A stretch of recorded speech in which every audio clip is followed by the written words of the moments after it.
The Chronicles of Empowerment Part 2. Job chapter 38, 3-6 reads, "Brace yourself like a man, I will question you, and you shall answer me. Where were you when I laid the earth's foundation? Tell me if you understand. Who marked off its dimensions? Surely you know. Who stretched a measuring line across it? On what were its footings set, or who laid its cornerstone?"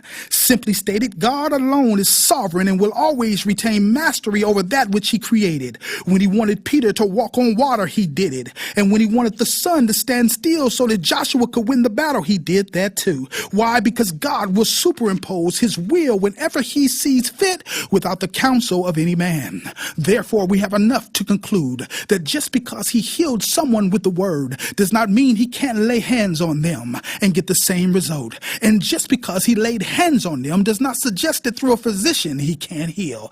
David, just because last time he defeated the enemy head on, does not suggest that the only way your God, Yahweh, knows how to win a battle is head on. This is why it's important to maintain a close relationship with God. Like in the case of David, we must learn to keep the ephod close, because he'll switch up on you suddenly, unexpectedly, and in a moment's notice, and you'll be stuck in past times out of position for a new wine experience. Kingdom citizens understand that your God is simply too elusive for carnality and can only be grasped by the Spirit of the living God.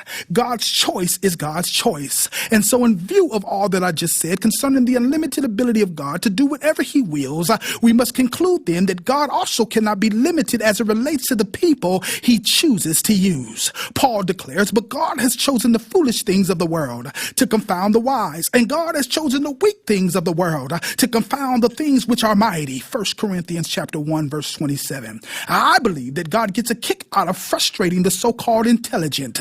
He'll use the enemy of Israel, Pharaoh, to feed and father the very one he's anointed to deliver his people in Moses, raised right up under his nostrils, but yet undetected, validating once again God's sometimes unusual methods to accomplish his divine will. To view scripture squarely from the vantage point that the only people God used biblically were the Davids, the Josephs, and the Pauls is to totally misunderstand the totality of how God works. He'll use a donkey to rebuke a false prophet, then turn around and use the false prophet to speak an accurate blessing over his people, once again boggling the mind and frustrating religious protocol. It never made sense to me how some religious leaders would say a woman can't preach, when if God could use an animal to prophesy, why can't he use a woman to release his glory in the earth realm? Church, we need to take the trappings off of God and let him be God. Flawed generals.